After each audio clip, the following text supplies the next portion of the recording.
Punjabi radio ਜਵੈਸੇ ਸੁਣ ਰਹੇ ਸਾਰੇ ਸਰੋਤਿਆਂ ਨੂੰ ਬਲਵਿੰਦਰ ਕੌਰ ਵੱਲੋਂ ਪਿਆਰ ਭਰੀ ਸਤਿ ਸ਼੍ਰੀ ਅਕਾਲ। ਪ੍ਰੋਗਰਾਮ ਖਬਰ 'ਤੇ ਨਜ਼ਰ ਪ੍ਰੋਗਰਾਮ ਦੇ ਵਿੱਚ ਸਾਡੇ ਨਾਲ ਹੋਣਗੇ ਬਲਤੇਜ ਪੰਨੂ ਜੀ। ਦੱਸਣਗੇ ਭਾਰਤ ਵਿੱਚ ਪੰਜਾਬ ਦੇ ਵਿੱਚ ਕੀ ਕੁਛ ਵਾਪਰਿਆ। ਖਬਰਾਂ 'ਤੇ ਝਾਤ ਮਾਰਾਂਗੇ। ਖਬਰਾਂ ਤੋਂ ਪਹਿਲਾਂ ਧੰਨਵਾਦ ਕਰਨਾ ਚਾਹੁੰਦੇ ਸਾਡੇ ਸਪਾਂਸਰ ਦਾ, ਜਿਨ੍ਹਾਂ ਨੇ ਇਸ ਪ੍ਰੋਗਰਾਮ ਨੂੰ ਸਪਾਂਸਰ ਕੀਤਾ, ਸਭ ਤੱਕ ਪਹੁੰਚਾਇਆ। ਖਾਲਸਾ ਇੰਸ਼ੋਰੈਂਸ ਏਜੰਸੀ ਸੈਨੋਜੇ ਤੋਂ, ਜਿਨ੍ਹਾਂ ਦਾ ਫ਼ੋਨ ਨੰਬਰ 4082722500।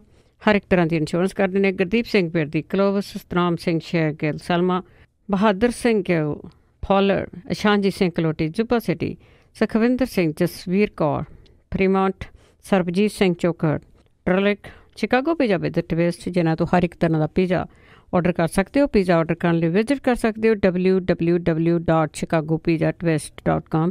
15% ਔਫ ਲੈਣ ਲਈ ਕੋਡ ਵਰਤ ਸਕਦੇ ਹੋ 1313। ਸੋਢੀ ਸਿੰਘ ਸੈਕਰਾਮੈਂਟੋ ਤੋਂ, ਗੁਰਵਿੰਦਰ ਸਿੰਘ, ਮਨਜੀਤ ਕੌਰ, ਜੁੱਬਾ ਸਿਟੀ, ਅਵਤਾਰ ਸਿੰਘ, ਰਣਜੀਤ ਕੌਰ ਸਿੱਧੂ, ਬੇਕਰਸਫੀਲਡ। ਬਹੁਤ ਬਹੁਤ ਧੰਨਵਾਦ ਕਰਦੇ ਹਾਂ। ਪ੍ਰੋਗਰਾਮ ਨੂੰ ਸਪਾਂਸਰ ਕੀਤਾ, ਸਭ ਤੱਕ ਪਹੁੰਚਾਇਆ। ਸਾਡੇ ਨਾਲ ਜੁੜ ਚੁੱਕੇ ਨੇ ਬਲਤੇਜ ਪੰਨੂ ਜੀ। ਸਤਿ ਸ਼੍ਰੀ ਅਕਾਲ, ਸਵਾਗਤ ਹੈ ਜੀ। ਸਤਿ ਸ਼੍ਰੀ ਅਕਾਲ ਜੀ, ਧੰਨਵਾਦ ਜੀ, ਬਹੁਤ ਮਿਹਰਬਾਨੀ। ਤਾਂ ਜੀ ਗੱਲ ਕਰਦੇ ਹਾਂ, ਅਕਾਲੀ ਦਲ ਵੱਲੋਂ ਜਿਹੜੀ ਪੁੱਛਗਿੱਛ ਹੋਈ ਆ, ਉਸ ਨੂੰ ਹੋਰ ਹੀ ਰੰਗਤ ਦੇਣ ਦਾ ਕੋਸ਼ਿਸ਼ ਕੀਤੀ ਜਾ ਰਹੀ ਆ ਕਿ ਰਾਜਨੀਤਿਕ ਸੀਗੀ। ਬਿਲਕੁਲ ਜੀ। ਐਕਚੁਅਲੀ ਜੋ ਕੁਛ ਇਹ ਘਟਨਾ ਕ੍ਰਮ ਜਿਹੜਾ ਜੀ ਵਾਪਰਿਆ ਕੱਲ, ਉਹਦੇ ਵਿੱਚੋਂ ਬਹੁਤ ਕੁਛ ਜਿਹੜਾ ਜੀ ਉਹ ਦਿਸਦਾ ਕਿ ਅਕਾਲੀ ਦਲ ਜਿਹੜਾ ਜੀ ਉਹ ਬਕਾਇਦਾ, ਕਿਉਂਕਿ ਇੱਕ ਪੱਖੋਂ ਤਾਂ ਉਹ ਫਸਿਆ ਹੋਇਆ ਨਾ ਕਿ ਇੱਥੇ ਉਹਨੂੰ ਪੇਸ਼ ਹੋਣਾ ਪੈਣਾ ਸੀਗਾ SIT ਦੇ ਮੂਹਰੇ। ਸ਼ਾਇਦ ਪ੍ਰਕਾਸ਼ ਸਿੰਘ ਬਾਦਲ ਹੋਰਾਂ ਨੂੰ ਅਜਿਹਾ ਜਿਹੜਾ ਜੀ ਉਹ ਪਹਿਲੀ ਵਾਰ ਇਹ ਬਣਿਆ ਹੋਵੇ ਕਿ ਕਿਸੇ ਇੱਕ ਬੇਹੱਦ ਸੰਵੇਦਨਸ਼ੀਲ ਮੁੱਦੇ ਦੇ ਉੱਤੇ ਉਹਨਾਂ ਨੂੰ ਪੁਲਿਸ ਦੇ ਸਵਾਲਾਂ ਦਾ ਸਾਹਮਣਾ ਜਿਹੜਾ ਜੀ ਉਹ ਕਰਨਾ ਪਿਆ ਹੋਵੇ। ਬੇਸ਼ੱਕ ਰਾਜਨੀਤਿਕ ਤੌਰ ਦੇ ਉੱਤੇ ਤਾਂ ਉਹ ਕਈ ਵਾਰੀ ਜਿਹੜੀਆਂ ਜੀ ਘੁੰਮਣ ਘੇਰੀਆਂ ਦੇ ਵਿੱਚ ਫਸੇ ਆ, ਪਰ ਇਹ ਕਿਉਂਕਿ ਇਹ ਕ੍ਰਿਮੀਨਲ ਕੇਸ ਹੈ ਜੀ ਇੱਕ ਟਾਈਪ ਦੇ ਨਾਲ, ਔਰ ਬੇਹੱਦ ਸੰਵੇਦਨਸ਼ੀਲ ਮੁੱਦਾ ਜੀ। ਜਿਸ ਮੁੱਦੇ ਦੇ ਉੱਤੇ ਉਹ ਰਾਜਨੀਤੀ ਕਰਦੇ ਰਹੇ ਆ, ਉਸ ਮੁੱਦੇ ਦੇ ਵਿੱਚ ਇਸ ਵੇਲੇ ਜਿਹੜਾ ਜੀ ਉਹ ਘਿਰੇ ਹੋਏ ਆ। ਜਦੋਂ ਕਿਉਂਕਿ ਜਿਹੜਾ ਅਕਾਲੀ ਦਲ ਹੈ ਜੀ ਉਹਨੇ ਦੱਸਣ ਦੀ ਇਹ ਕੋਸ਼ਿਸ਼ ਕੀਤੀ, ਜਦੋਂ ਕੁੰਵਰ ਵਿਜੇ ਪ੍ਰਤਾਪਪੁਰੀ ਜਿਹੜੇ ਜੀ ਉਹ ਆਏ ਬਾਹਰ, ਇੱਕ ਤਾਂ ਉਹ ਲੈਣ ਆ ਗਏ, ਦੂਜਾ ਉਹਨਾਂ ਨੂੰ ਰੋਕ ਕੇ ਇਹ ਕਹਿਣਾ ਕਿ ਜਿਹੜੇ ਮੁਖੀ ਨੇ ਉਹਨਾਂ ਨੂੰ ਇੱਥੇ ਸੱਦੋ, ਮੈਂ ਤਾਂ ਉਹਨਾਂ ਦੇ ਨਾਲ ਗੱਲਬਾਤ ਜਿਹੜੀ ਹੈ ਜੀ ਉਹ ਕਰਨੀ ਹੈ। ਤੇ ਇਹ ਕਹਿਣਾ ਕਿ ਪ੍ਰਬੋਧ ਕੁਮਾਰ ਜਿਹੜੇ ਮੁਖੀ ਨੇ ਉਹਨਾਂ ਦੇ ਨਾਲ ਗੱਲ ਕਰਾਓ, ਉਹਨਾਂ ਦੇ ਗੱਲ ਕਰਾਉਣੀ, ਉਹਨਾਂ ਦਾ ਇਹ ਕਹਿਣਾ ਮੈਂ 10 ਮਿੰਟ 'ਚ ਆਉਣਾ। ਉਹ ਕਹਿ ਕੇ ਉਹਨਾਂ ਨੇ ਇੱਕ ਰਾਜਨੀਤਿਕ ਜਿਹੜਾ ਸੀਗਾ ਜੀ ਉਹ ਪ੍ਰਪੰਚ ਰਚਣ ਦੀ ਪੂਰੀ ਕੋਸ਼ਿਸ਼ ਕੀਤੀ ਕਿ ਪੁਲਿਸ ਅਫਸਰਾਂ ਦੇ ਉੱਤੇ ਅਜੇ ਵੀ ਉਹਨਾਂ ਦੀ ਚੱਲਦੀ ਹੈ, ਚਾਹੇ ਉਹ ਸਾਬਕਾ ਮੁੱਖ ਮੰਤਰੀ ਨੇ, ਜਿਹਨੂੰ ਉਹ ਚਾਹੁਣਗੇ ਬੂਹੇ ਤੇ ਰੋਕ ਸਕਦੇ ਆ, ਉਹ ਰੁਕੇ ਰਹੇ। ਜਿਹੜੇ ਕੁੰਵਰ ਵਿਜੇ ਪ੍ਰਤਾਪਪੁਰੀ ਸੀ, ਆਫਟਰ ਆਲ ਉਹ ਵੀ ਇੱਕ ਸੀਨੀਅਰ ਆਫਿਸਰ ਨੇ, ਔਰ ਉਹਨਾਂ ਨੂੰ ਰੋਕ ਕੇ ਰੱਖਣਾ, ਮੀਡੀਆ ਉੱਥੇ ਸਾਰਾ ਸੀਗਾ। ਇਹ ਸਾਰਾ ਕੁਛ ਇੱਕ ਪ੍ਰੀ ਪਲਾਨ ਦੇ ਤਹਿਤ ਜਿਹੜਾ ਜੀ ਉਹ ਕੀਤਾ ਗਿਆ। ਹਾਂ, ਇੰਨਾ ਜ਼ਰੂਰ ਹੈ ਕਿ SIT ਵੀ ਕਿਤੇ ਸ਼ੁਰੂਆਤ ਦੇ ਵਿੱਚ ਜਿਹੜਾ ਜੀ ਉਹ ਗੰਭੀਰ ਨਹੀਂ ਦਿਸੀ। ਉਹਨਾਂ ਨੂੰ ਇਹ ਪਤਾ ਸੀਗਾ ਕਿ ਅਕਾਲੀ ਦਲ ਲਗਾਤਾਰ ਹਮਲੇ ਜਿਹੜਾ ਜੀ ਉਹ ਕੁੰਵਰ ਵਿਜੇ ਪ੍ਰਤਾਪ ਹੋਰਾਂ ਦੇ ਉੱਤੇ ਕਰ ਰਿਹਾ, ਸਿਰਫ ਉਹਨਾਂ ਦਾ ਹੀ ਜਾਣਾ ਪਹਿਲਾਂ।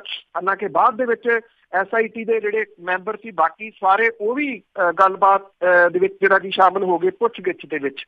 ਉਸ ਤੋਂ ਬਾਅਦ ਜਿਹੜੀ ਪ੍ਰੈਸ ਕਾਨਫਰੰਸ ਜਿਹੜੀ ਇਹਦੀ ਕੀਤੀ ਆ, ਉਹਦੇ ਵਿੱਚ ਵੀ ਜਿਹੜੇ ਉਹਨਾਂ ਨੇ ਸਵਾਲ ਜਿਹੜੇ ਜੀ ਉਹ ਸੁੱਟੇ ਪ੍ਰਕਾਸ਼ ਸਿੰਘ ਬਾਦਲ ਹੋਰਾਂ ਨੇ, ਉਹਨਾਂ ਨੇ ਇਹ ਵੀ ਜਿਹੜਾ ਅਕਾਲੀ ਦਲ ਦੇ ਵਰਕਰ ਆ ਉਹਨਾਂ 'ਚ ਸੁਨੇਹਾ ਦੇਣ ਦੀ ਕੋਸ਼ਿਸ਼ ਕੀਤੀ ਕਿ ਕੈਪਟਨ ਅਮਰਿੰਦਰ ਸਿੰਘ ਹੋਰਾਂ ਨੇ ਮੇਰੀ ਪਤਨੀ ਦੇ ਉੱਤੇ ਵੀ ਕੇਸ ਜਿਹੜਾ ਜੀ ਉਹ ਕਰਤਾ ਸੀਗਾ, ਸੁਰਿੰਦਰ ਕੌਰ ਬਾਦਲ ਹੋਰਾਂ ਦੇ ਉੱਤੇ। ਇਹ ਜਿਹੜਾ ਜੀ ਕਹਿਣਾ 1984 ਦੇ ਸਾਕਾ ਨੀਲਾ ਤਾਰਾ ਦਾ ਜ਼ਿਕਰ ਜਿਹੜਾ ਜੀ ਉਹ ਕਰ ਦੇਣਾ, ਇਹ ਉਹਨਾਂ ਨੇ ਇੱਕ ਪਲੈਨਿੰਗ ਦੇ ਤਹਿਤ ਜਿਹੜਾ ਜੀ ਉਹ ਸਾਰਾ ਕੁਛ ਕੀਤਾ, ਔਰ ਇਹਨੂੰ ਪੋਲੀਟੀਕਲ ਰੰਗਤ ਦੇਣ ਦੀ ਕੋਸ਼ਿਸ਼ ਕੀਤੀ। ਇਹ ਵੀ ਆ ਕੇ ਉਹਨਾਂ ਨੇ ਬਾਹਰ ਜਿਹੜਾ ਜੀ ਕਿਹਾ ਕਿ ਉਹਨਾਂ ਕੋਲੇ ਤਾਂ ਸਵਾਲ ਹੀ ਕੋਈ ਨਹੀਂ ਹੈਗੇ ਸੀ, ਉਹ ਤਾਂ ਇੱਧਰ ਉੱਧਰ ਦੀਆਂ ਮਾਰ ਕੇ ਜਿਹੜਾ ਜੀ ਉਹ ਚਲੇ ਗਏ, ਜਦੋਂ ਕਿ ਇਹ ਗੱਲ ਜਿਹੜੀ ਜੀ ਉਹ ਸਹੀ ਨਹੀਂ ਹੈ। ਸਭ ਨੂੰ ਪਤਾ ਹੈ ਕਿ ਇਹ ਬੇਹੱਦ ਗੰਭੀਰ ਇੱਕ ਮਾਮਲਾ ਹੈ। ਸਵਾਲ ਤਾਂ ਉਹਨਾਂ ਕੋਲੇ ਹੈਗੇ ਸੀਗੇ, ਮੇਨ ਜਿਹੜੀਆਂ ਗੱਲਾਂ ਉਹਨਾਂ ਨੇ ਪੁੱਛਣੀਆਂ ਸੀਗੀਆਂ ਉਹ ਪਤਾ ਹੈ ਕਿ ਕੜੀ ਦੇ ਨਾਲ ਜੋੜਨ ਦੇ ਵਾਸਤੇ ਅਗਲੀ ਕੜੀ 'ਚ ਕਿੰਨੇ ਸਵਾਲ ਜਿਹੜੇ ਜੀ ਪੁੱਛਣੇ। ਉਂਝ ਵੈਸੇ ਇੱਥੇ ਇਹਨੂੰ ਜੋ ਮਰਜ਼ੀ ਕਹੀ ਚੱਲੇ, 100 ਸਵਾਲ ਹੋਣਗੇ, 120 ਹੋਣਗੇ, 120 ਸਵਾਲ ਕਰਨ ਦੀ ਤਾਂ ਲੋੜ ਨਹੀਂ। ਸਵਾਲ ਤਾਂ ਦੋ ਨੇ ਜਿਹੜੇ ਜੁੜਦੇ ਨੇ। ਰਾਤ ਨੂੰ ਕਿਹਦੇ ਨਾਲ ਗੱਲ ਹੋਈ, ਕੀ ਗੱਲ ਹੋਈ, ਉਹ ਇਹ ਕੀ ਜਵਾਬ ਦਿੰਦੇ ਨੇ, ਬਾਅਦ ਵਾਲੀ ਗੱਲ ਹੈ। ਸੁਮੇਧ ਸੈਣੀ ਹੋਰਾਂ ਨੇ ਜਿਹੜਾ ਐਫੀਡੇਵਿਟ ਦਿੱਤਾ ਕਿ ਇੰਸਟਰਕਸ਼ਨ ਜਿਹੜੀਆਂ ਸੀਗੀਆਂ ਉਹ ਪ੍ਰਕਾਸ਼ ਸਿੰਘ ਬਾਦਲ ਹੋਰਾਂ ਤੋਂ ਲਈਆਂ ਜਾਂ ਮੁੱਖ ਮੰਤਰੀ ਤੋਂ ਲਈਆਂ, ਉਹਦੇ ਨਾਲ ਜਿਹੜਾ ਜੀ ਉਹ ਕੀ ਸੰਬੰਧ ਸੀ, ਆਹ ਕੜੀ ਜਿਹੜੀ ਉਹ ਜੋੜਨੀ ਹੈ ਨਾ। ਤੋ ਇੰਨਾ ਕਿ ਜਿਹੜਾ ਜੀ ਉਹ ਪੁਲਿਸ ਨੇ ਪੁੱਛਿਆ ਹੋਊਗਾ ਜੀ ਇਹ ਜਿਹੜੇ, ਹਾਲਾਂਕਿ SIT ਨੇ ਕੋਈ ਜਵਾਬ ਨਹੀਂ ਅਜੇ ਦਿੱਤਾ, ਨਾ ਉਹਨਾਂ ਨੇ ਕੋਈ ਅਜੇ ਦੇਣਾ ਹੀ ਆ, ਬਾਅਦ ਦੇ ਵਿੱਚ ਜਿਹੜਾ ਜੀ ਇਹ ਪਤਾ ਲੱਗੂਗਾ। ਪ੍ਰਕਾਸ਼ ਸਿੰਘ ਬਾਦਲ ਹੋਰਾਂ ਨੇ ਇਹ ਕਹਿਤਾ ਕਿ ਜੋ ਮਰਜ਼ੀ ਪੁੱਛੀ ਜਾਣ, ਹੋਣਾ ਤਾਂ ਉਹ ਆ ਜੋ ਕੈਪਟਨ ਅਮਰਿੰਦਰ ਸਿੰਘ ਹੋਰੀ ਕਰਨਗੇ ਤੇ ਜਿਹੜੀ ਰਿਪੋਰਟ ਹੈ ਉਹਦੇ ਉੱਤੇ ਦਸਤਖਤ ਉਹਨਾਂ ਦੇ ਹੋਣੇ ਆ। ਉਹਨਾਂ ਨੇ ਗਾਂਧੀ ਪਰਿਵਾਰ ਵਾਲਾ ਜਿਹੜਾ ਉਹ ਵੀ ਇਸ਼ੂ ਖੜਾ ਕਰਕੇ ਇਹਨੂੰ ਰਾਜਨੀਤਿਕ ਰੰਗਤ ਦੇਣ ਦੀ ਜਿਹੜੀ ਜੀ ਉਹ ਕੋਸ਼ਿਸ਼ ਪੂਰੀ ਕੀਤੀ। ਹੁਣ ਜਿਹੜੀ ਬਹੁਤੀ ਨਿਗਾਹ ਹੈ ਨਾ, ਕਿਉਂਕਿ ਪ੍ਰਕਾਸ਼ ਸਿੰਘ ਬਾਦਲ ਹੋਰਾਂ ਕੋਲੇ ਇੱਕ ਚੀਜ਼ ਤਾਂ ਜਿਹੜੀ ਉਹ ਹੈਗੀ ਆ, ਉਹ ਪੇਸ਼ੈਂਸ ਹੈ, ਜਿਹਦੇ ਨਾਲ ਉਹ ਜਿਹੜਾ ਜੀ ਕਦੇ ਵੀ ਘਬਰਾਏ ਹੋਏ ਉਹ ਘੱਟ ਨਹੀਂ ਨੇ। ਹਾਲਾਂਕਿ ਘਬਰਾਹਟ ਦੀਆਂ ਜਿਹੜੀਆਂ ਲਕੀਰਾਂ ਨੇ, ਫਿਕਰਮੰਦੀ ਦੀਆਂ ਲਕੀਰਾਂ ਨੇ, ਜੇ ਵੀਡੀਓਜ਼ ਦੇਖੋ ਤਾਂ ਉਹ ਪ੍ਰਕਾਸ਼ ਸਿੰਘ ਬਾਦਲ ਹੋਰਾਂ ਦੇ ਮੱਥੇ ਤੇ ਵੀ ਪੜ੍ਹੀਆਂ ਜਾ ਸਕਦੀਆਂ ਨੇ, ਉਹ ਸੁਖਬੀਰ ਸਿੰਘ ਬਾਦਲ ਹੋਰਾਂ ਦੇ ਫੇਸ ਦੇ ਉੱਤੇ ਵੀ ਜਿਹੜੀਆਂ ਜੀ ਉਹ ਪੜ੍ਹੀਆਂ ਜਾ ਸਕਦੀਆਂ ਨੇ। ਉਹ ਮੀਡੀਆ ਤੋਂ ਵੀ ਪਾਸੇ ਜਿਹੜਾ ਜੀ ਰਹੇ, ਕਿਸੇ ਨਾਲ ਉਹਨਾਂ ਨੇ ਗੱਲਬਾਤ ਜਿਹੜੀ ਸੁਖਬੀਰ ਸਿੰਘ ਬਾਦਲ ਹੋਰਾਂ ਨੇ ਨਹੀਂ ਕੀਤੀ, ਨਹੀਂ ਤਾਂ ਅਕਸਰ ਕੈਮਰੇ ਵੇਖ ਕੇ ਤਾਂ ਜਿਹੜਾ ਜੀ ਉਹ ਮੀਡੀਆ ਵੱਲ ਨੂੰ ਉਹ ਤੇਜ਼ੀ ਨਾਲ ਆਉਂਦੇ ਨੇ, ਨਹੀਂ ਆਏ। ਹੁਣ ਜਿਹੜੀ ਬਹੁਤੀ ਨਿਗਾਹ ਹੈ ਜੀ ਉਹ 19 ਤਰੀਕ ਦੇ ਉੱਤੇ ਰਹੂਗੀ, ਜਦੋਂ ਸੁਖਬੀਰ ਸਿੰਘ ਬਾਦਲ ਹੋਰਾਂ ਤੋਂ ਪੁੱਛਗਿੱਛ ਜਿਹੜੀ ਹੈ ਜੀ ਇਹ SIT ਕਰੂਗੀ ਕਿ ਕਿੰਨੀ ਪੇਸ਼ੈਂਸ ਰੱਖ ਕੇ ਉਹ ਸਵਾਲਾਂ ਦੇ ਜਵਾਬ ਜਿਹੜੇ ਆ ਜੀ ਉਹ SIT ਦੇ ਦਿੰਦੇ ਆ। ਦੇਖੋ ਜੀ, ਲੋਕਾਂ ਨੂੰ ਸ਼ੱਕ ਹੈਗੀ ਆ ਇਹਨਾਂ ਦੇ ਉੱਤੇ। ਤੇ ਅੱਗੇ ਪਾਟੋ ਧਾੜ ਦੀ ਜੇ ਗੱਲ ਕਰੀਏ, ਉਸ ਦੇ ਡਰੋਂ ਪੰਚਾਇਤੀ ਚੋਣਾਂ ਅੱਗੇ ਪੈਣ ਦੇ ਅਸਾਰ। ਬਿਲਕੁਲ ਜੀ, ਇਹ ਵੈਸੇ ਕਿਹਾ ਤਾਂ ਜਾ ਰਿਹਾ ਹੈ ਕਿ 15 ਜਿਹੜੀ ਦਸੰਬਰ ਹੈ ਉਹਦੇ ਤੋਂ ਪਹਿਲਾਂ ਚੋਣਾਂ ਜਿਹੜੀਆਂ ਜੀ ਉਹ ਹੋਣਗੀਆਂ, ਪਰ ਇਹਨਾਂ ਦੇ ਕੋਈ ਅਸਾਰ ਜਿਹੜੇ ਆ ਜੀ ਹਾਲ ਦੀ ਘੜੇ ਲੱਗ ਨਹੀਂ ਜਿਹੜਾ ਜੀ ਉਹ ਰਹੇ। ਇਹ ਅੱਗੇ ਪੈਣ ਦੇ ਅਸਾਰ ਜਿਹੜੇ ਜੀ ਉਹ ਬਣ ਰਹੇ ਆ। ਦਿਹਾਤੀ ਵਿਕਾਸ ਤੇ ਪੰਚਾਇਤ ਵਿਭਾਗ ਨੇ ਭਾਵੇਂ ਗ੍ਰਾਮ ਪੰਚਾਇਤ ਚੋਣਾਂ 15 ਦਸੰਬਰ ਤੱਕ ਕਰਾਉਣ ਲਈ ਸੂਬਾਈ ਚੋਣ ਕਮਿਸ਼ਨ ਨੂੰ ਲਿਖਤਾ, ਪਰ ਸਰਕਾਰ ਦਾ ਮੁੜ ਕੇ ਇਰਾਦਾ ਜਿਹੜਾ ਜੀ ਉਹ ਬਦਲ ਗਿਆ ਦੱਸੀਦਾ। ਪੰਚਾਇਤ ਚੋਣਾਂ ਹੁਣ ਦਸੰਬਰ ਮਹੀਨੇ ਦੇ ਆਖਰੀ ਜਾਂ ਜਨਵਰੀ ਮਹੀਨੇ ਦੇ ਪਹਿਲੇ ਹਫ਼ਤੇ ਤੱਕ ਹੋਣਗੀਆਂ। ਪੰਜਾਬ ਸਰਕਾਰ ਦੇ ਵੱਲੋਂ 16 ਜੁਲਾਈ ਨੂੰ ਪੰਚਾਇਤਾਂ ਭੰਗ ਕਰਕੇ ਪ੍ਰਸ਼ਾਸਕ ਜਿਹੜੇ ਜੀ ਉਹ ਲਾਤੇ ਸੀਗੇ। ਸੰਵਿਧਾਨਿਕ ਤੌਰ ਦੇ ਉੱਤੇ ਗ੍ਰਾਮ ਪੰਚਾਇਤਾਂ ਦੇ ਭੰਗ ਹੋਣ ਤੋਂ 6 ਮਹੀਨਿਆਂ ਦੇ ਅੰਦਰ ਅੰਦਰ ਚੋਣਾਂ ਦਾ ਅਮਲ ਜਿਹੜਾ ਜੀ ਉਹ ਨੇਪਰੇ ਚਾੜਨਾ ਹੁੰਦਾ। ਕੈਪਟਨ ਸਰਕਾਰ ਦੇ ਵੱਲੋਂ ਅਕਤੂਬਰ ਮਹੀਨੇ ਦੇ ਪਹਿਲੇ ਹਫ਼ਤੇ ਗ੍ਰਾਮ ਪੰਚਾਇਤਾਂ ਦੀਆਂ ਚੋਣਾਂ ਕਰਾਉਣ ਦਾ ਐਲਾਨ ਜਿਹੜਾ ਜੀ ਉਹ ਕੀਤਾ ਗਿਆ ਸੀਗਾ, ਔਰ ਪੰਚਾਇਤੀ ਵਿਭਾਗ ਦੇ ਅਧਿਕਾਰੀਆਂ ਦਾ ਕਹਿਣਾ ਜੀ ਕਿ ਅਕਤੂਬਰ ਮਹੀਨੇ ਤਾਂ ਪੰਚਾਇਤਾਂ ਦੀ ਰਾਖਵੇਂ ਕਰਨ ਦੀ ਪ੍ਰਕਿਰਿਆ ਜਿਹੜੀ ਸੀ ਉਹ ਨੇਪਰੇ ਨਾ ਚੜ੍ਹਨ ਕਰਕੇ ਪੰਚਾਇਤਾਂ ਦੀਆਂ ਚੋਣਾਂ ਮੁਲਤਵੀ ਕੀਤੀਆਂ ਗਈਆਂ ਸੀਗੀਆਂ, ਪਰ ਇਸ ਵਾਰੀ ਕੁਛ ਰਾਜਸੀ ਮਜਬੂਰੀ ਕਰਕੇ ਜਿਹੜੀਆਂ ਜੀ ਉਹ ਲਟਕਾਈਆਂ ਜਾ ਰਹੀਆਂ ਨੇ। 23 ਨਵੰਬਰ ਤੋਂ ਰਾਜ ਸਰਕਾਰ ਦੇ ਵੱਲੋਂ ਸੁਲਤਾਨਪੁਰ ਲੋਧੀ ਤੋਂ ਗੁਰੂ ਨਾਨਕ ਸਾਹਿਬ ਦੇ 550 ਸਾਲਾ ਗੁਰਪੁਰਬ ਦੀ ਜਿਹੜੀ ਉਹ ਆਰੰਭਤਾ ਕੀਤੀ ਜਾਣੀ ਹੈ। ਗੁਰਪੁਰਬ ਹੈ ਉਸ ਦਿਨ, ਔਰ ਮੁੱਖ ਮੰਤਰੀ ਉਹਨਾਂ ਦੇ ਵੱਲੋਂ ਕਈ ਤਰ੍ਹਾਂ ਦੇ ਐਲਾਨ ਜਿਹੜੇ ਜੀ ਉਹ ਕੀਤੇ ਜਾਣ ਦੀ ਸੰਭਾਵਨਾ ਹੈ। ਜੇ ਪੰਚਾਇਤ ਚੋਣਾਂ ਦਾ ਐਲਾਨ ਹੋ ਜਾਂਦਾ ਤੇ ਚੋਣ ਜ਼ਾਬਤੇ ਕਰਕੇ ਮੁੱਖ ਮੰਤਰੀ ਦੇ ਵੱਲੋਂ ਐਲਾਨ ਕਰਨਾ ਜਿਹੜਾ ਜੀ ਉਹ ਸੰਭਵ ਨਹੀਂ ਹੋਊਗਾ। ਮੁੱਖ ਮੰਤਰੀ ਦਫ਼ਤਰ ਦੇ ਵੱਲੋਂ ਇਹ ਇਸ਼ਾਰਾ ਜਿਹੜਾ ਜੀ ਕੀਤਾ ਗਿਆ ਕਿ ਗ੍ਰਾਮ ਪੰਚਾਇਤ ਚੋਣਾਂ ਦਾ ਐਲਾਨ ਰੋਕ ਲਿਆ ਜਾਵੇ, ਔਰ ਇਹਦੇ ਨਾਲ ਗ੍ਰਾਮ ਪੰਚਾਇਤ ਦੀਆਂ ਚੋਣਾਂ ਦਾ ਐਲਾਨ ਨਵੰਬਰ ਦੇ ਅਖੀਰਲੇ ਹਫ਼ਤੇ ਤੱਕ ਜਿਹੜਾ ਜੀ ਉਹ ਲਟਕ ਗਿਆ। ਮੰਨਿਆ ਜਾ ਰਿਹਾ ਕਿ ਚੋਣਾਂ ਹੁਣ ਦਸੰਬਰ ਮਹੀਨੇ ਦੇ ਅਖੀਰਲੇ ਹਫ਼ਤੇ ਜਾਂ ਜਨਵਰੀ ਮਹੀਨੇ ਦੇ ਪਹਿਲੇ ਹਫ਼ਤੇ ਜਿਹੜਾ ਜੀ ਉਹ ਸੰਭਵ ਹੋ ਸਕਣਗੀਆਂ ਜੀ। ਤੇ ਅੱਗੇ ਗੱਲ ਕਰਦੇ ਹਾਂ ਜੀ, ਇੱਕ ਔਰਤ ਨੇ ਸੱਜਣ ਕੁਮਾਰ ਨੂੰ ਅਦਾਲਤ ਵਿੱਚ ਪਛਾਣਿਆ। ਇਹ ਜਿਹੜਾ ਮਾਮਲਾ ਜੀ ਇਹਨਾਂ ਦਿਨਾਂ ਦੇ ਵਿੱਚ ਕਾਫੀ ਜਿਹੜਾ ਜੀ ਉਹ ਚੱਲ ਰਿਹਾ ਅਦਾਲਤਾਂ ਦੇ ਵਿੱਚ, ਕਿਉਂਕਿ ਜਿਹੜੀ 20 ਤਰੀਕ ਨੂੰ ਸਜ਼ਾ ਵੀ ਹੋਣੀ ਹੈ 2 ਜਾਣਿਆਂ ਨੂੰ ਜਿਨ੍ਹਾਂ ਨੂੰ ਦੋਸ਼ੀ ਠਹਿਰਾਇਆ ਗਿਆ। 1984 ਦੇ ਸਿੱਖ ਕਤਲੇਆਮ ਦੇ ਇਹ ਦੋਸ਼ੀ ਨੇ। ਜੋ ਕੁਛ ਸਾਰਾ ਉੱਥੇ ਅਦਾਲਤ ਦੇ ਬਾਹਰ ਵੀ ਪਿਛਲੇ ਦਿਨਾਂ ਦੇ ਵਿੱਚ ਹੋਇਆ ਉਹ ਵੀ ਸਭ ਦੇ ਜਿਹੜਾ ਜੀ ਉਹ ਸਾਹਮਣੇ ਆ। ਔਰ ਹੁਣ 1984 ਦੇ ਵਿੱਚ ਹੋਏ ਜਿਹੜਾ ਕਤਲੇਆਮ ਸੀਗਾ ਜੀ, ਇਹਦੇ ਵਿੱਚ ਇੱਕ ਮਾਮਲੇ ਦੀ ਸੁਣਵਾਈ ਪਟਿਆਲਾ ਹਾਊਸ ਕੋਰਟ ਦੇ ਵਿੱਚ ਹੋ ਰਹੀ ਹੈ। ਔਰ ਇਹਦੇ ਦੌਰਾਨ ਇੱਕ ਔਰਤ ਜਿਹੜੀ ਹੈ ਜੀ ਉਹਨੇ ਕਾਂਗਰਸੀ ਆਗੂ ਸੱਜਣ ਕੁਮਾਰ ਦੀ ਅਦਾਲਤ ਦੇ ਵਿੱਚ ਸ਼ਨਾਖਤ ਕੀਤੀ ਹੈ। ਇਹ ਜਿਹੜੀ ਗਵਾਹ ਜਿਹਦਾ ਨਾਮ ਚਮਕੌਰ ਹੈ ਜੀ, ਇਹਨੇ ਅਦਾਲਤ ਨੂੰ ਇਹ ਕਿਹਾ ਕਿ ਉਹ ਸੱਜਣ ਕੁਮਾਰ ਨੂੰ ਚੰਗੀ ਤਰ੍ਹਾਂ ਪਛਾਣਦੀ ਹੈ, ਕਿਉਂਕਿ ਉਹ ਅਕਸਰ ਰਾਸ਼ਨ ਕਾਰਡ ਬਣਾਉਣ ਜਾਂ ਹੋਰ ਕੰਮਾਂ ਦੇ ਵਾਸਤੇ ਸੱਜਣ ਕੁਮਾਰ ਨੂੰ ਮਿਲਣ ਜਾਂਦੇ ਸੀਗੇ। ਇਹ ਜਿਹੜੀ ਔਰਤ ਹੈ ਜੀ ਉਹ ਕਹਿੰਦੀ ਹੈ ਕਿ ਦਿੱਲੀ ਦੇ ਸੁਲਤਾਨਪੁਰੀ ਖੇਤਰ ਦੇ ਵਿੱਚ ਇੱਕ ਦੰਗਾ ਹੋਇਆ ਸੀਗਾ, ਔਰ 1 ਨਵੰਬਰ 84 ਨੂੰ ਜਦੋਂ ਉਹ ਆਪਣੇ ਜਿਹੜੀ ਬੱਕਰੀ ਨੂੰ ਲੱਭ ਰਹੀ ਸੀਗੀ ਤਾਂ ਸੱਜਣ ਕੁਮਾਰ ਜਿਹੜਾ ਜੀ ਉਹ ਭੀੜ ਨੂੰ ਕਹਿ ਰਿਹਾ ਸੀਗਾ ਕਿ ਸਾਡੀ ਮਾਂ ਮਾਰ ਦਿੱਤੀ, ਸਰਦਾਰਾਂ ਨੂੰ ਮਾਰ ਦਿਓ। ਇਹਦੇ ਮੁਤਾਬਕ ਭੀੜ ਨੇ ਉਹਦੇ ਪੁੱਤ ਕਪੂਰ ਸਿੰਘ ਤੇ ਉਹ ਸਰਦਾਰ ਸਿੰਘ ਨੂੰ ਮਾਰਿਆ ਬਹੁਤ, ਔਰ ਛੱਤ ਤੋਂ ਹੇਠਾਂ ਜਿਹੜਾ ਸੀ ਉਹ ਸੁੱਟ ਦਿੱਤਾ। ਇਹ ਗਵਾਹੀ ਇਸ ਔਰਤ ਦੀ ਜਿਹੜੀ ਹੈ ਜੀ ਉਹ ਅਦਾਲਤ ਦੇ ਵਿੱਚ ਹੈ। ਅਦਾਲਤ ਨੇ ਇਸ ਮਾਮਲੇ ਦੇ ਵਿੱਚ ਅਗਲੀ ਗਵਾਹੀ ਜਿਹੜੀ 20 ਨਵੰਬਰ ਨੂੰ ਰੱਖੀ ਆ। ਉਹਦੇ ਵਿੱਚ ਉਹ CD ਮਾਮਲੇ ਤੇ ਸੁਣਵਾਈ ਚੱਲ ਰਹੀ ਹੈ, ਜਿਹਦੇ ਵਿੱਚ ਸੱਜਣ ਕੁਮਾਰ ਆਪਣੀ ਭੂਮਿਕਾ ਦੇ ਬਾਰੇ ਬਿਆਨ ਜਿਹੜਾ ਜੀ ਉਹ ਕਰ ਰਿਹਾ। ਔਰ ਇਸ ਕੇਸ ਦੇ ਵਿੱਚ ਪਹਿਲੇ ਗਵਾਹ ਜਿਹੜੀ ਔਰਤ ਸੀਗੀ ਉਹਨੇ ਵੀ ਸੱਜਣ ਕੁਮਾਰ ਨੂੰ ਪਛਾਣਿਆ ਸੀਗਾ। ਔਰ ਇਸ ਮਾਮਲੇ ਦੇ ਵਿੱਚ ਸੱਜਣ ਕੁਮਾਰ ਤੋਂ ਇਲਾਵਾ 2 ਹੋਰ ਦੋਸ਼ੀ ਨੇ ਜਿਨ੍ਹਾਂ ਦੇ ਉੱਤੇ ਟ੍ਰਾਇਲ ਚੱਲ ਰਿਹਾ। ਇਹ ਲਗਾਤਾਰ ਦੂਸਰਾ ਗਵਾਹ ਹੈ ਜੀ ਜਿਹਨੇ ਸੱਜਣ ਕੁਮਾਰ ਨੂੰ ਅਦਾਲਤ ਦੇ ਵਿੱਚ ਜਿਹੜਾ ਜੀ ਉਹ ਪਹਿਚਾਣਿਆ। ਇਹ ਦੱਸੀਏ ਕਿ ਇਹ ਜਿਹੜੇ ਉਹੀ ਕੇਸ ਨੇ ਜਿਹਦੇ ਵਿੱਚ 2 ਨੂੰ ਦੋਸ਼ੀ ਠਹਿਰਾਇਆ ਗਿਆ ਜਾਂ ਸੱਜਣ ਕੁਮਾਰ ਆ, ਜਿਹੜੇ ਦਿੱਲੀ ਦੀ ਪੁਲਿਸ ਨੇ ਜਿਹੜਾ ਜੀ ਇਹ ਕਲੋਜ਼ ਦੇ ਵਾਸਤੇ ਲਾ ਦਿੱਤੇ ਸੀਗੇ, ਪਰ ਅਦਾਲਤ ਨੇ ਮੰਨੀ ਨਹੀਂ ਇਹ ਕਲੋਜ਼ਰ ਰਿਪੋਰਟ। ਔਰ SIT ਜਿਹੜੀ ਬਣਾਤੀ ਸੀ ਕਿ ਅਸੀਂ ਇਹਦੀ ਹੋਰ ਛਾਣਬੀਨ ਨੂੰ। ਹੁਣ ਜਿਹੜੇ ਜੀ ਉਹ ਲਗਾਤਾਰ ਗਵਾਹ ਵੀ ਜਿਹੜੇ ਉਹ ਸਾਹਮਣੇ ਆ ਰਹੇ ਆ। ਇਹ ਥੋੜੀ ਉਮੀਦ ਬੱਝੀ ਹੈ ਕਿ ਜਿੰਨਾ ਕੁ ਵੀ ਹੋ ਸਕੇ, ਚਲੋ ਇਹ ਤਾਂ ਨਹੀਂ ਹੈ ਕਿ ਸਾਰਾ ਇਨਸਾਫ ਜਿਹੜਾ ਜੀ ਉਹ ਮਿਲ ਜੂਗਾ, ਕਿਉਂਕਿ ਸਮਾਂ ਬਹੁਤ ਬੀਤ ਚੁੱਕਿਆ ਹੈ। ਕੁਛ ਇਨਸਾਫ ਜਿਹੜਾ ਜੀ ਉਹ ਮਿਲਣ ਦੇ ਆਸਾਰ ਜ਼ਰੂਰ ਹੈਗੇ। ਬਿਲਕੁਲ ਜੀ, ਉਹ ਵੀ 34 ਸਾਲਾਂ ਬਾਅਦ ਜੋ ਕੁਛ ਹੋ ਰਿਹਾ ਆ। ਤੇ ਅੱਗੇ ਆਪਾਂ 2 ਰਾਜਾਂ ਦੀ ਗੱਲ ਕਰਦੇ ਹਾਂ। ਉਹਨਾਂ ਨੇ CBI ਦੇ ਦਾਖਲੇ ਤੇ ਰੋਕ ਲਾਈ ਆ। ਉਹ ਕਿਹੜੇ ਰਾਜ ਆ? ਇਹ ਬੜੀ ਅਹਿਮ ਜਿਹੜੀ ਜੀ ਉਹ ਗੱਲ ਹੈ, ਕਿਉਂਕਿ ਜਦੋਂ ਗੱਲ ਚੱਲਦੀ ਆ ਕਿਸੇ ਜਗ੍ਹਾ ਦੇ ਉੱਤੇ ਤਾਂ ਉਹ CBI ਦੀ ਗੱਲ ਜਿਹੜੀ ਉਹ ਚੱਲਦੀ ਹੈ। ਕੱਲ ਵੀ BJP ਦੇ ਜਿਹੜੇ ਪੰਜਾਬ ਦੇ ਆਗੂ ਆ ਜੀ ਉਹ ਬੜਾ ਜ਼ੋਰ ਸ਼ੋਰ ਨਾਲ ਕਹਿ ਰਹੇ ਸੀ ਕਿ ਅਸੀਂ ਕਹਿੰਦੇ ਹਾਂ ਕਿ ਅਕਾਲੀ ਦਲ ਦੇ ਬਾਰੇ ਜਿਹੜੀ ਜਾਂਚ ਆ ਉਹ CBI ਤੋਂ ਕਰਵਾਓ। ਉਹ ਨਿਰਪੱਖ ਏਜੰਸੀ ਹੁਣ ਰਹੀ ਨਹੀਂ, ਕਿਉਂਕਿ ਜੋ ਵਾਦ ਜਿਹੜਾ ਜੀ ਉਹ ਚੱਲ ਰਿਹਾ ਉਸ ਤੋਂ ਬਾਅਦ ਨਿਰਪੱਖ ਵਾਲੀ ਗੱਲ ਜਿਹੜੀ ਜੀ ਉਹ ਹੈ ਨਹੀਂ ਜੀ। ਆਂਧਰਾ ਪ੍ਰਦੇਸ਼ ਤੇ ਪੱਛਮੀ ਬੰਗਾਲ ਇਹ 2 ਰਾਜ ਏਦਾਂ ਦੇ ਨੇ ਜਿੱਥੋਂ ਦੀਆਂ ਸਰਕਾਰਾਂ ਨੇ CBI ਦੇ ਦਾਖਲੇ ਦੇ ਉੱਤੇ ਰੋਕ ਜਿਹੜੀ ਹੈ ਜੀ ਉਹ ਲਾਤੀ ਹੈ। ਦੋਨਾਂ ਰਾਜਾਂ ਨੇ 3 ਅਗਸਤ ਨੂੰ CBI ਜਾਂਚ ਨੂੰ ਆਮ ਸਹਿਮਤੀ ਜਿਹੜੀ ਹੈ ਜੀ ਉਹਨੂੰ ਰਿਨਿਊ ਕੀਤਾ ਸੀਗਾ, ਜਿਹਨੂੰ ਵਾਪਸ ਲੈ ਲਿਆ ਗਿਆ। ਆਂਧਰਾ ਪ੍ਰਦੇਸ਼ ਦੇ ਉਪ ਮੁੱਖ ਮੰਤਰੀ M ਚਿੰਨਾ ਰਾਜਪਾ ਨੇ ਜਿਹੜਾ ਜੀ ਕਿਹਾ ਕਿ CBI ਅਧਿਕਾਰੀਆਂ ਦੇ ਉੱਤੇ ਲੱਗੇ ਦੋਸ਼ਾਂ ਦੇ ਕਰਕੇ ਇਹ ਫੈਸਲਾ ਲਿਆ ਗਿਆ। ਇਹ ਤੋਂ ਪਹਿਲਾਂ ਆਂਧਰਾ ਪ੍ਰਦੇਸ਼ ਦੇ ਮੁੱਖ ਮੰਤਰੀ ਚੰਦਰਬਾਬੂ ਨਾਇਡੂ ਇਹ ਕਹਿ ਚੁੱਕੇ ਆ ਕਿ CBI ਭਰੋਸੇ ਦੇ ਲਾਇਕ ਨਹੀਂ ਬਚੀ। ਉਧਰ ਪੱਛਮੀ ਬੰਗਾਲ ਦੀ ਮੁੱਖ ਮੰਤਰੀ ਮਮਤਾ ਬੈਨਰਜੀ ਤੇ ਕਾਂਗਰਸ ਨੇ ਜਿਹੜਾ ਆਂਧਰਾ ਪ੍ਰਦੇਸ਼ ਸਰਕਾਰ ਦੇ ਇਸ ਸਟੈਪ ਦਾ ਸਮਰਥਨ ਕੀਤਾ। ਔਰ ਮਮਤਾ ਬੈਨਰਜੀ ਨੇ ਵੀ ਜਿਹੜਾ ਸੀਗਾ ਜੀ ਸ਼ਾਮ ਹੁੰਦੇ ਆਪਣਾ ਫੈਸਲਾ ਜਿਹੜਾ ਉਹ ਸੁਣਾਤਾ। ਇਹ ਕਹਿਤਾ ਕਿ CBI ਜਿਹੜੀ ਹੈ ਜੀ ਉਹਦੀ ਜ਼ਰੂਰਤ ਨਹੀਂ ਆ ਪੱਛਮੀ ਬੰਗਾਲ ਦੇ ਵਿੱਚ ਕਿਸੇ ਵੀ ਮਾਮਲੇ ਦੇ ਵਿੱਚ। CBI ਨੇ ਇਹ ਕਿਹਾ ਕਿ ਇਹਦੇ ਬਾਬਤ ਅਜੇ ਉਹਦੇ ਕੋਲੇ ਕੋਈ ਸੂਚਨਾ ਜਿਹੜੀ ਹੈ ਜੀ ਉਹ ਨਹੀਂ ਆ। ਜਿਹੜਾ CBI ਜਿਹੜਾ ਦਿੱਲੀ ਦਾ ਜਿਹੜਾ ਵਿਸ਼ੇਸ਼ ਹੈਗਾ ਜਿਹੜਾ ਛੋਟ ਉਹਦੇ ਜ਼ਰੀਏ ਜਿਹੜੀ ਦੀ ਇਹ ਸੰਸਥਾ ਬਣੀ ਹੋਈ ਹੈ। ਔਰ ਇਹ ਜਿਹੜਾ ਜੀ ਕਿਹਾ ਜਾ ਰਿਹਾ ਕਿ ਇਹਦੇ ਵਿੱਚ ਜਿਹੜੀ ਧਾਰਾ 5 ਹੈ ਉਹ ਦੇਸ਼ ਦੇ ਸਾਰੇ ਰਾਜਾਂ CBI ਨੂੰ ਜਾਂਚ ਦੇਣ ਜਾਂ ਨਾ ਦੇਣ ਦੀਆਂ ਸ਼ਕਤੀਆਂ ਜਿਹੜੀਆਂ ਜੀ ਉਹ ਦਿੱਤੀਆਂ ਗਈਆਂ ਨੇ। ਪਰ ਧਾਰਾ ਜਿਹੜੀ 6 ਹੈ ਇਹਦੇ ਵਿੱਚ ਉਹ ਕਹਿੰਦੀ ਹੈ ਕਿ ਰਾਜ ਸਰਕਾਰ ਦੀ ਸਹਿਮਤੀ ਤੋਂ ਬਿਨਾਂ CBI ਉਸ ਰਾਜ ਦੇ ਅਧਿਕਾਰ ਖੇਤਰ ਦੇ ਵਿੱਚ ਨਹੀਂ ਜਾ ਸਕੀ। ਆਂਧਰਾ ਪ੍ਰਦੇਸ਼ ਤੇ ਪੱਛਮੀ ਬੰਗਾਲ ਸਰਕਾਰ ਨੇ ਧਾਰਾ 6 ਦਾ ਇਸਤੇਮਾਲ ਕਰਦਿਆਂ ਹੋਇਆ ਇਹ ਸਹਿਮਤੀ ਜਿਹੜੀ ਹੈ ਜੀ ਉਹ ਵਾਪਸ ਲੈ ਲਈ ਹੈ ਕਿ ਸਾਨੂੰ CBI ਦੀ ਲੋੜ ਨਹੀਂ, ਉਹ ਸਾਡੇ ਰਾਜਾਂ ਦੇ ਵਿੱਚ ਐਂਟਰ ਨਾ ਕਰੇ। ਇਹ ਬਹੁਤ ਵੱਡਾ ਝਟਕਾ ਜਿਹੜਾ ਜੀ ਉਹ CBI ਵਰਗੀ ਜਿਹੜੀ ਏਜੰਸੀ ਆ ਉਹਦੇ ਵਾਸਤੇ ਕਿਹਾ ਜਾ ਸਕਦਾ ਹੈ।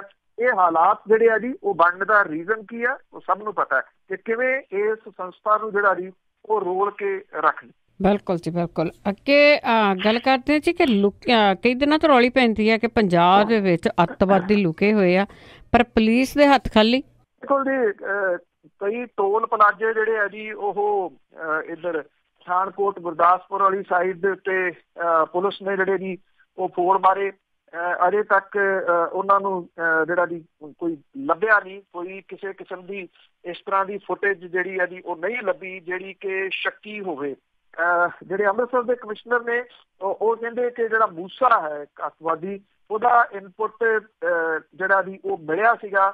ਔਰ ਪਠਾਨਕੋਟ ਦੀ ਘਟਨਾ ਤੋਂ ਬਾਅਦ ਜਨਰਲ ਅਲਰਟ ਜਿਹੜਾ ਜੀ ਉਹ ਜਾਰੀ ਕੀਤਾ ਹੋਇਆ। ਗੁਰਦਾਸਪੁਰ ਦੇ ਜਿਹੜੇ SSP ਨੇ ਉਹ ਕਹਿੰਦੇ ਕਿ 1 ਹਫ਼ਤਾ ਪਹਿਲਾਂ ਅੰਮ੍ਰਿਤਸਰ ਦੇ ਵਿੱਚ ਮੂਸਾ ਦੇ ਹੋਣ ਦਾ ਇਨਪੁਟ ਜਿਹੜਾ ਜੀ ਉਹ ਮਿਲਿਆ ਸੀਗਾ। ਇਹ ਜਿਹੜਾ ਜੀ ਅਨਸਾਰ ਗਜ਼ਵਤ ਉਹ ਹਿੰਦ ਜਿਹੜੀ ਇੱਕ ਅੱਤਵਾਦੀ ਸੰਸਥਾ ਹੈ ਉਹ ਕਸ਼ਮੀਰ ਦੇ ਤਰਾਲ ਦੇ ਰਹਿਣ ਵਾਲਾ ਕਮਾਂਡਰ ਹੈ ਜੀ।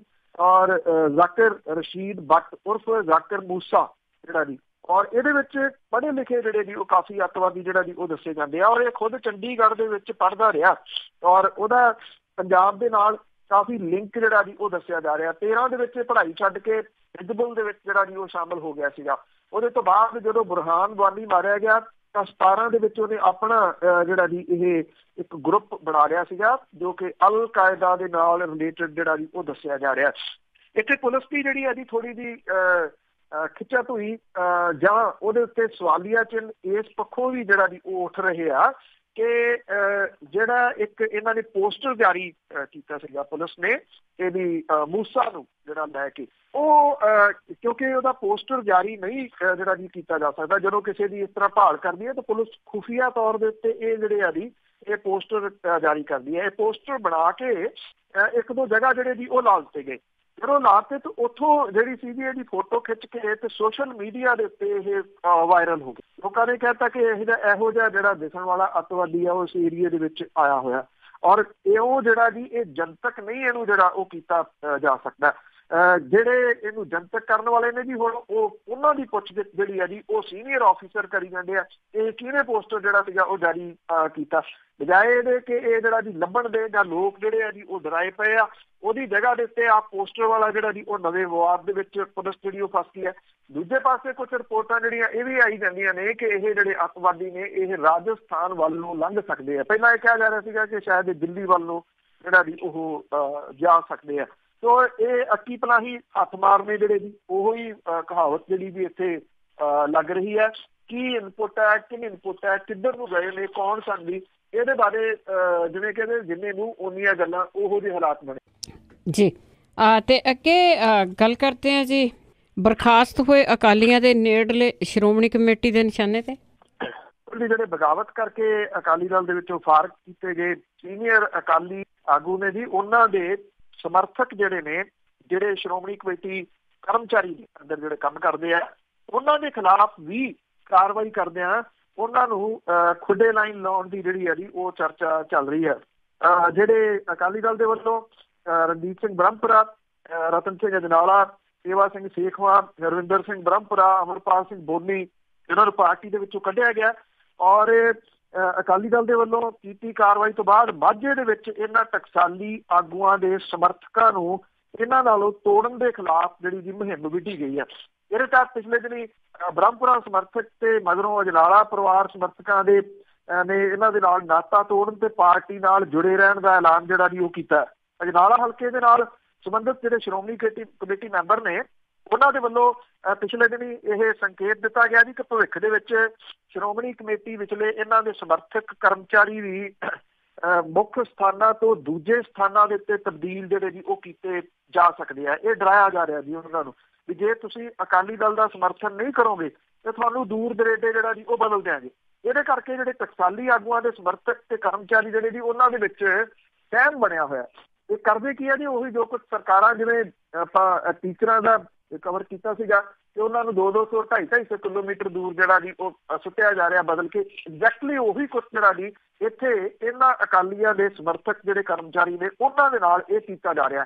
ਇਹ ਕਿਹਾ ਜਾ ਰਿਹਾ ਵੀ ਜਾਂ ਤਾਂ ਬਿਆਨ ਦਿਓ ਅਕਾਲੀ ਦਲ ਦੇ ਹੱਕ ਦੇ ਵਿੱਚ, ਉਹਨਾਂ ਦੇ ਵਿਰੋਧ ਦੇ ਵਿੱਚ, ਨਹੀਂ ਤਾਂ ਫਿਰ ਬਦਲੀਆਂ ਦੇ ਵਾਸਤੇ ਜਿਹੜਾ ਜੀ ਉਹ ਤਿਆਰ ਰਹੋ।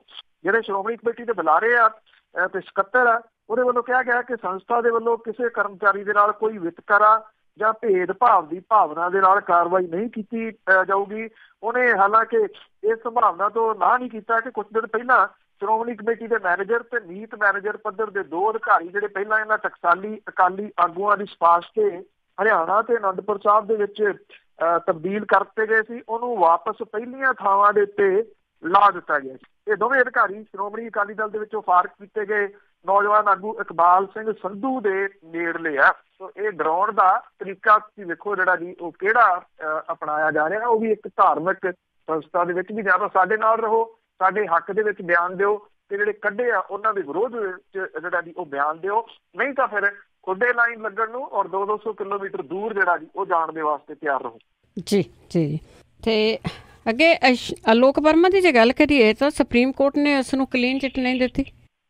ਬਿਲਕੁਲ ਜੀ, CBI ਅਧਿਕਾਰੀਆਂ ਦੇ ਵਿਚਾਲੇ ਜਿਹੜਾ ਚੱਲ ਰਿਹਾ ਰੇੜਕਾ, ਇਸ ਮਾਮਲੇ ਦੇ ਵਿੱਚ ਜਿਹੜੀ CVC ਹੈ ਜੀ, ਸੈਂਟਰਲ ਵਿਜੀਲੈਂਸ ਜਿਹੜਾ ਕਮਿਸ਼ਨ, ਉਹਨੇ ਸੁਪਰੀਮ ਕੋਰਟ ਨੂੰ ਇਹ ਕਿਹਾ ਜੀ ਕਿ ਉਹਨਾਂ ਨੇ ਅਜੇ CBI ਦੇ ਡਾਇਰੈਕਟਰ ਅਲੋਕ ਵਰਮਾ ਨੂੰ ਭ੍ਰਿਸ਼ਟਾਚਾਰ ਦੇ ਮਾਮਲੇ 'ਚ ਕਲੀਨ ਚਿੱਟ ਨਹੀਂ ਦਿੱਤੀ। ਤੇ ਉਹਦੇ ਖਿਲਾਫ ਲੱਗੇ ਕੁਝ ਜਿਹੜੇ ਖਾਸ ਦੋਸ਼ਾਂ ਦੀ ਜਾਂਚ ਚੱਲ ਰਹੀ ਹੈ। ਚੀਫ ਜਸਟਿਸ ਜਿਹੜੇ ਨੇ ਸੁਪਰੀਮ ਕੋਰਟ ਦੇ ਰੰਜਨ ਗੋਗੋਈ ਹੋਰਾਂ ਦੀ ਅਗਵਾਈ ਦੇ ਹੇਠਲੇ ਬੈਂਚ ਨੇ CVC ਦੀ ਰਿਪੋਰਟ ਹਾਸਲ ਕਰਨ ਤੋਂ ਬਾਅਦ ਕਿਹਾ ਹੈ ਕਿ CVC ਨੇ ਡਿਟੇਲ ਦੇ ਵਿੱਚ ਰਿਪੋਰਟ ਦਾਖਲ ਕੀਤੀ ਹੈ ਔਰ ਰਿਪੋਰਟ ਨੂੰ 4 ਹਿੱਸਿਆਂ ਦੇ ਵਿੱਚ ਵੰਡਿਆ ਜਾ ਸਕਦਾ ਹੈ। ਇਹਦੇ ਸਿੱਟਿਆਂ ਦੇ ਵਿੱਚ ਕੁਝ ਪੱਖ ਦੇ ਵਿੱਚ ਤੇ ਕੁਝ ਵਿਰੋਧ ਦੇ ਵਿੱਚ ਜਿਹੜੀਆਂ ਦੀ ਉਹ ਟਿੱਪਣੀਆਂ ਨੇ ਜਿਨ੍ਹਾਂ ਦੀ ਅਜੇ ਜਾਂਚ ਕਰਨ ਦੀ ਲੋੜ ਹੈ। ਸੁਪਰੀਮ ਕੋਰਟ ਨੇ ਵੀ ਕਿਹਾ ਜੀ ਕਿ ਤੁਸੀਂ ਇਹਨਾਂ ਦੋਸ਼ਾਂ ਦੀ ਜਾਂਚ ਲਈ ਵੱਧ ਸਮਾਂ ਜਿਹੜਾ ਜੀ ਉਹ ਚਾਹੁੰਦੀ ਹੈ ਔਰ ਸੁਪਰੀਮ ਕੋਰਟ ਨੇ ਇਹਨੂੰ ਵਿਸਥਾਰਤ ਗੁਪਤ ਰਿਪੋਰਟ ਕਰਾਰ ਦਿੱਤਾ ਤੇ ਇਹ ਕਿਹਾ ਕਿ ਇਹਦੀ ਇੱਕ ਕਾਪੀ ਸੀਲਬੰਦ ਲਿਫਾਫੇ ਦੇ ਵਿੱਚ ਅਲੋਕ ਵਰਮਾ ਨੂੰ ਦਿੱਤੀ ਜਾਵੇ ਔਰ ਬੈਂਚ ਨੇ ਉਹਨਾਂ ਨੂੰ 19 ਨਵੰਬਰ ਤੱਕ ਰਿਪੋਰਟ ਦੇਖ ਕੇ ਜਵਾਬ ਦਾਖਲ ਕਰਨ ਦੇ ਵਾਸਤੇ ਕਿਹਾ ਔਰ ਇਹਦੇ ਨਾਲ ਹੀ ਜਿਹੜੀ ਕੇਸ ਦੀ ਸੁਣਵਾਈ 20 ਨਵੰਬਰ ਦੇ ਉੱਤੇ ਜਿਹੜੀ ਉਹ ਰੱਖੀ ਗਈ ਹੈ ਔਰ ਬੈਂਚ ਨੇ ਇਹ ਕਿਹਾ ਜੀ ਕਿ CBI ਦੀ ਮਰਿਆਦਾ ਤੇ ਲੋਕਾਂ ਦਾ ਭਰੋਸਾ ਬਣਾਈ ਰੱਖਣ ਲਈ CVC ਦੀ ਰਿਪੋਰਟ ਨੂੰ ਗੁਪਤ ਜਿਹੜਾ ਜੀ ਉਹ ਰੱਖਣਾ ਜ਼ਰੂਰੀ ਹੈ ਔਰ ਉਹਨਾਂ ਰਿਪੋਰਟ ਦੀ ਕਾਪੀ ਅਟਾਰਨੀ ਜਨਰਲ ਜਿਹੜੇ ਸੀਗੇ ਜੀ ਉਹਨਾਂ ਨੂੰ ਜਿਹੜਾ ਜੀ ਉਹ ਦੇਣ ਦੀ ਗੱਲ ਜਿਹੜੀ ਜੀ ਉਹ ਆਖੀ ਔਰ ਇਹ ਵੀ ਕਿਹਾ ਕਿ ਅਸੀਂ ਇਸ ਸਮੇਂ ਕੇਂਦਰ ਸਰਕਾਰ ਜਾਂ ਕਿਸੇ ਹੋਰ ਧਿਰ ਨੂੰ CVC ਦੀ ਰਿਪੋਰਟ ਦੇ ਉੱਤੇ ਜਵਾਬ ਦਾਖਲ ਕਰਨ ਦੇ ਵਾਸਤੇ ਨਹੀਂ ਜਿਹੜਾ ਜੀ ਉਹ ਆਖਾਂਗੇ ਔਰ ਯਾਦ ਹੀ ਹੋਣਾ ਜੀ ਕਿ ਐਕਚੁਅਲੀ ਇਹ ਜਿਹੜਾ ਅਲੋਕ ਵਰਮਾ ਹੋਰਾਂ ਨੂੰ ਰਾਤੋਂ ਰਾਤ ਜਿਹੜਾ ਜੀ ਛੁੱਟੀ ਤੇ ਭੇਜ ਦਿੱਤਾ ਗਿਆ ਸੀ। ਉਹਨਾਂ ਦਾ ਦਫ਼ਤਰ ਜਿਹੜਾ ਜੀ ਉਹ ਸੀਲ ਕਰ ਦਿੱਤਾ ਗਿਆ ਸੀਗਾ ਔਰ ਬਦਲ ਦਿੱਤੇ ਗਏ ਸੀ। ਇਹਨੂੰ ਲੈ ਕੇ ਅਲੋਕ ਵਰਮਾ ਹੋਰੀ ਸੁਪਰੀਮ ਕੋਰਟ ਦੇ ਵਿੱਚ ਜਿਹੜਾ ਜੀ ਉਹ ਚਲੇ ਗਏ ਸੀ ਔਰ ਸੁਪਰੀਮ ਕੋਰਟ ਨੇ ਜਿੱਥੇ ਅਲੋਕ ਵਰਮਾ ਹੋਰਾਂ ਦੇ ਮਾਮਲੇ ਵਿੱਚ ਸੁਣਵਾਈ ਸ਼ੁਰੂ ਕੀਤੀ ਨਾਲ ਦੀ ਨਾਲ ਜਿਹੜੇ ਨਵੇਂ ਲਾਏ ਗਏ ਡਾਇਰੈਕਟਰ ਸੀਗੇ ਜੀ ਉਹਦੇ ਕੰਮ ਦੇ ਉੱਤੇ ਮੁਕੰਮਲ ਰੋਕ ਲਾਤੀ ਸੀ ਕਿ ਉਹ ਕਿਸੇ ਕਿਸਮ ਦਾ ਕੋਈ ਅਹਿਮ ਫੈਸਲਾ ਨਹੀਂ ਲੈ ਸਕਦੇ ਜਿੰਨੀ ਦੇਰ ਤੱਕ ਸੁਪਰੀਮ ਕੋਰਟ ਦੇ ਵਿੱਚ ਸੁਣਵਾਈ ਰਹੂ ਜੀ।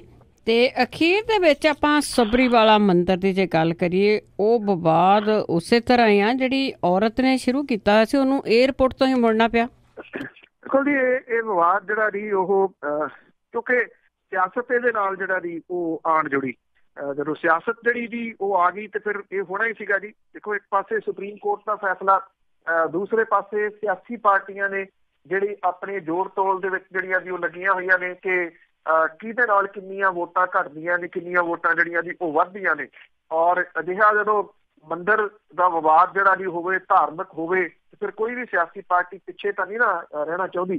ਸ਼ਬਰੀਮਾਲਾ ਮੰਦਿਰ ਦੇ ਜਿਹੜੇ ਦਰਸ਼ਨ ਆ ਉਹਦੇ ਵਾਸਤੇ ਬਜਿੱਦ ਇੱਕ ਜਿਹੜੀ ਸਮਾਜਿਕ ਕਾਰਕੁਨ ਜਿਹੜੀ ਲਗਾਤਾਰ ਲੜਦੀ ਰਹੀ ਹੈ ਤ੍ਰਿਪਤੀ ਦੇਸਾਈ ਉਹ ਤੜਕੇ ਜਿਹੜਾ ਸੀ 4:45 ਵਜੇ ਜਿਹੜਾ ਜੀ ਉਹ ਪਹੁੰਚ ਗਈ ਏਅਰਪੋਰਟ ਤੇ। ਭਾਜਪਾ ਦੇ ਹਮਾਇਤੀਆਂ ਸਣੇ ਜਿਹੜੇ ਕੁਝ ਹੋਰ ਸੀਗੇ ਜੀ ਉਹਨਾਂ ਨੇ ਉਹਨੂੰ ਹਵਾਈ ਅੱਡੇ ਤੋਂ ਬਾਹਰ ਹੀ ਨਹੀਂ ਜਿਹੜਾ ਜੀ ਉਹ ਨਿਕਲ ਦਿੱਤਾ ਔਰ ਉਸ ਤੋਂ ਬਾਅਦ ਉਹ ਕੁਝ ਦੇਰ ਉੱਥੇ ਰੁਕੀ। ਉਹਨੇ ਕਿਹਾ ਕਿ ਪੁਲਿਸ ਨੇ ਉਹਨੂੰ ਦੱਸਿਆ ਕਿ ਇੱਥੇ ਅਮਨ ਕਾਨੂੰਨ ਦੀ ਸਮੱਸਿਆ ਜਿਹਦੇ ਕਰਕੇ ਉਹ ਵਾਪਸ ਜਿਹੜਾ ਜੀ ਉਹ ਜਾ ਰਹੀ ਹੈ ਪਰ ਉਹਨੇ ਕਿਹਾ ਕਿ ਉਹ ਫੇਰ ਛੇਤੀ ਜਿਹੜਾ ਜੀ ਇਸ ਮੰਦਿਰ ਦੇ ਦਰਸ਼ਨ ਕਰਨ ਦੇ ਵਾਸਤੇ ਆਊਗੀ ਪਰ ਇਹਦੇ ਸੰਬੰਧੀ ਉਹਨੇ ਤਰੀਕ ਦਾ ਐਲਾਨ ਜਿਹੜਾ ਜੀ ਉਹ ਨਹੀਂ ਕੀਤਾ। ਉਹਦੇ ਨਾਲ 6 ਹੋਰ ਜਿਹੜੀਆਂ ਨੌਜਵਾਨ ਜਿਹੜੀਆਂ ਔਰਤਾਂ ਸ਼ਾਮਲ ਸੀਗੀਆਂ ਜੀ ਜਿਹੜੀਆਂ ਜਾਣਾ ਚਾਹੁੰਦੀਆਂ ਸੀ ਇਸ ਮੰਦਿਰ ਦੇ ਵਿੱਚ। ਇਹ ਤੋਂ ਪਹਿਲਾਂ ਉਹਦੀ ਜਿਹੜੀ ਇੱਥੇ ਆਉਣ ਨੂੰ ਲੈ ਕੇ ਹਵਾਈ ਅੱਡੇ ਦੇ ਉੱਤੇ ਤਣਾਅ ਦਾ ਮਾਹੌਲ ਜਿਹੜਾ ਜੀ ਉਹ ਬਣਿਆ ਰਿਹਾ। ਪੁਲਿਸ ਨੇ 200 ਬੰਦਿਆਂ ਦੇ ਖਿਲਾਫ ਕੇਸ ਦਰਜ ਕੀਤਾ ਪਰ ਉਹ ਮੌਕੇ ਦੇ ਉੱਤੇ ਡਟੇ ਰਹੇ। ਪੁਲਿਸ ਦੀ ਸਲਾਹ ਦੇ ਉੱਤੇ ਤ੍ਰਿਪਤੀ ਦੇਸਾਈ ਜਿਹੜੀ ਸੀ ਜੀ ਉਹ ਦਰਸ਼ਨ ਕੀਤੇ ਬਿਨਾਂ 14 ਘੰਟਿਆਂ ਤੋਂ ਬਾਅਦ ਮੁੰਬਈ ਜਿਹੜਾ ਜੀ ਉਹ ਵਾਪਸ ਪਰਤ ਗਈ। ਉਧਰ ਜਿਹੜਾ ਇਹ ਮੰਦਿਰ ਹੈ ਜੀ ਉਹਦੇ ਬੂਹੇ ਜਿਹੜੇ ਸੀਗੇ ਜੀ ਭਾਰੀ ਸੁਰੱਖਿਆ ਦੇ ਹੇਠ ਮੁੜ ਕੇ ਜਿਹੜਾ ਜੀ ਉਹ ਖੋਲੇ ਗਏ। ਜਿਹੜੇ ਉੱਥੋਂ ਦੇ ਲੋਕਲ ਭਾਜਪਾ ਆਗੂ ਨੇ ਉਹ ਕਹਿੰਦੇ ਆ ਕਿ ਤ੍ਰਿਪਤੀ ਦੇਸਾਈ ਤੇ ਉਹਦੇ ਸਾਥੀਆਂ ਨੂੰ ਹਵਾਈ ਅੱਡੇ ਤੋਂ ਬਾਹਰ ਆ ਕੇ ਸ਼ਬਰੀਮਾਲਾ ਮੰਦਿਰ ਵੱਲ ਅੱਗੇ ਨਹੀਂ ਵਧਣ ਜਿਹੜਾ ਜੀ ਉਹ ਦਿੱਤਾ ਜਾਊਗਾ। ਉਹਨਾਂ ਨੇ ਇਹ ਦੋਸ਼ ਲਾਇਆ ਜੀ ਕਿ ਜਿਹੜੀ ਤ੍ਰਿਪਤੀ ਦੇਸਾਈ ਆ ਉਹ ਦਰਸ਼ਨ ਕਰਨ ਲਈ ਨਹੀਂ ਸਗੋਂ ਸ਼ਬਰੀਮਾਲਾ ਦੀ ਸ਼ਾਂਤੀ ਭੰਗ ਕਰਨ ਦੇ ਵਾਸਤੇ ਜਿਹੜਾ ਜੀ ਉਹ ਆਈ ਹੈ। ਇਹ ਜਿਹੜੇ ਭਾਜਪਾ ਆਗੂ ਨੇ ਜੀ ਉਹਨਾਂ ਨੂੰ ਇਹ ਲੱਗਦਾ ਹੈ ਕਿ ਜੇ ਔਰਤ ਨੇ ਅੰਦਰ ਕਿਸੇ ਨੇ ਮੱਥਾ ਟੇਕ ਲਿਆ ਤੇ ਫਿਰ ਉੱਥੋਂ ਦੀ ਪੂਰੀ ਸ਼ਾਂਤੀ ਜਿਹੜੀ ਆ ਜੀ ਉਹ ਭੰਗ ਹੋ ਭ੍ਰਿਸ਼ਟ ਹੋ ਜਾਣਾ ਜੀ ਸਾਰਾ ਕੁਝ। ਦੋਹਰੀਆਂ ਨੀਤੀਆਂ ਇਹਨਾਂ ਦੀਆਂ। ਬਹੁਤ ਬਹੁਤ ਧੰਨਵਾਦ ਜੀ। ਮਿਹਰਬਾਨੀ ਜੀ। ਧੰਨਵਾਦ ਜੀ। ਸਤਿ ਸ਼੍ਰੀ ਅਕਾਲ ਜੀ। ਤੇ ਸਰੋਤੇ ਸਨ ਬਲਤੇਜ ਪੰਨੂ ਜੋ ਸਾਡੇ ਨਾਲ ਜੁੜਦੇ ਨੇ ਕਰਦੇ ਨੇ ਖਬਰਾਂ। ਇਸੇ ਦੇ ਨਾਲ ਸਾਡਾ ਅੱਜ ਦਾ ਬੁਲਟਨ ਇੱਥੇ ਸਮਾਪਤ। ਬਲਵਿੰਦਰ ਕੌਰ ਵੱਲੋਂ ਆਪ ਸਭ ਨੂੰ ਹੀ ਪਿਆਰ ਭਰੀ ਸਤਿ ਸ਼੍ਰੀ ਅਕਾਲ।